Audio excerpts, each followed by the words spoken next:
G'day folks, welcome to Stuff and Such. This video is a little off brand for my typical channel, but figured I'd make a quick video for you guys to maybe help you guys out or make you aware of something that often a lot of people have. So where we are, we're in my cheese cave room. I keep it monitored with the, keep it cooled with the air conditioner unit run by an Inkbird control unit. And a common thing that I've noted that fails with the air conditioners that isn't really noted, and I didn't really see about it too much, and it's not extremely evident either.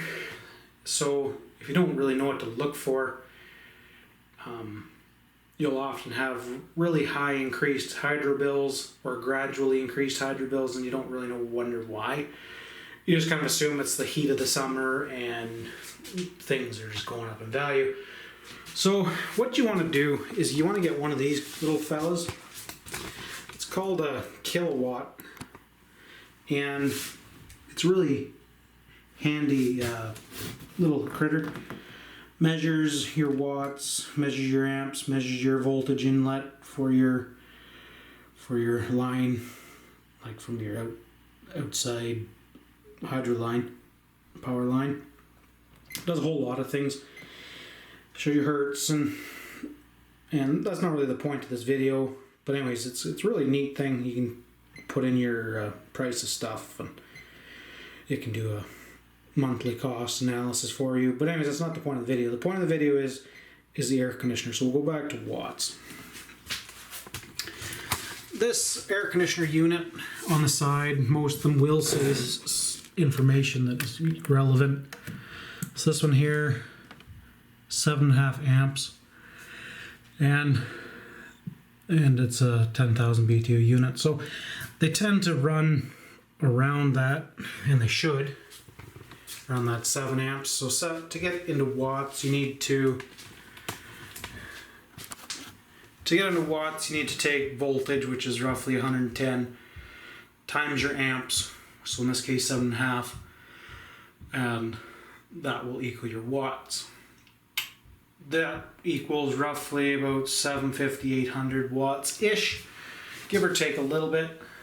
So that's what you should expect. One thing I've noted though with these air conditioners is that they start to plug up internally, and you can't really tell until they start tripping breakers, at which point you've used a lot of extra power to hit that, because a breaker is often about a 15 amp breaker. So you're looking at double the power usage, double the cost, but not double the output of the actual cooling. So let's go ahead and show you what happens. So we'll fire the unit up. Light over here, it heats up the internal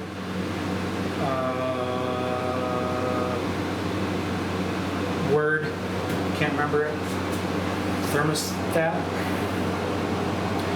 Because this only goes down to 17, you got to kind of trick it into thinking it's hot outside by having a light. But anyways, so we're just going to wait for it to kick on. That's our current watt usage. It's just running the fans, seeing if it can cool itself down just by bringing in some exchange from the outside. So we'll run like that for a little bit, and then we'll hear the compressor kick on, and we'll watch our voltage, our watts spike.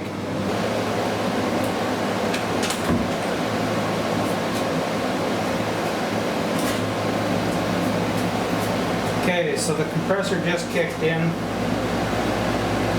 We're going to hit about our 700 watts, as you can kind of see there. And now this is where it fails. That number will just keep increasing. The internals of the air compressor, whether it's in the evaporator, the condenser, the whatever else it's called, something is plugged inside that makes that pressure just continually rise. So the compressor motor pump keeps just building and building and building pressure until either A, it trips down in here or it trips the breaker.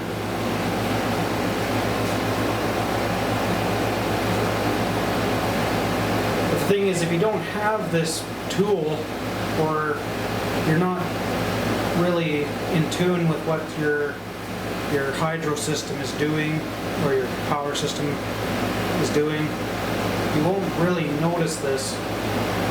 Even when you go and buy a used one, you're taking a risk that someone's selling you exactly this issue.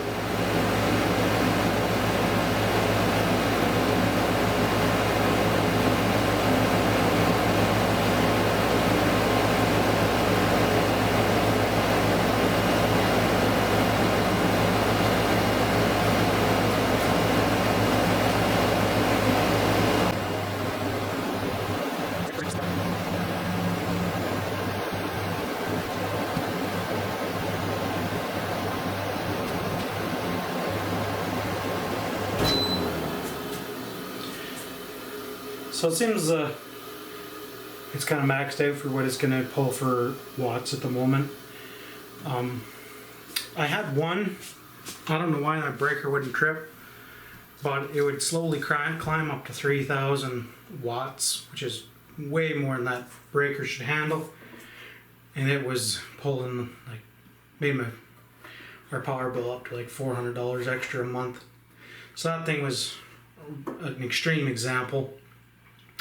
But the reason I just kind of keep an eye on it now is because I run it in my cheese cave all year round, and I don't like seeing extra costs. So this one isn't so bad that I'll completely retire it. I'll just put it in the corner in case my next one dies or has a worse issue, in which case then some cool's better than nothing. So anyways, we'll pull this one out of here and throw the other one in. Okay guys, so we got the new AC installed. I haven't quite got all the settings on it figured out. They make them too smart now. They have timers in eco mode and non-eco mode and fan mode and auto mode. Honestly, if I could just get the old style where you just turn the knobs, that would work great, because then I could just plug the main AC plug-in into this unit, and when it wants to turn on, it'll turn it on automatically, opposed to needing restart it and program and all that fun jazz. But anyways, to the point of the video. So this one's been running for about 10 minutes now, and that's our watts that we're pretty well holding on. 620, climbing a little bit, but overall, as you can tell, it's using way less. This one is a little smaller. I think it's 6.4 amps. Might focus there. But the point of the video was that you just gotta keep an eye on them, make sure they're not failing and getting more expensive on you. Anyways, hopefully you can hear me. And yeah. You can take the advice or you cannot. Don't matter to me. Just thought I'd let you know. Bye for now.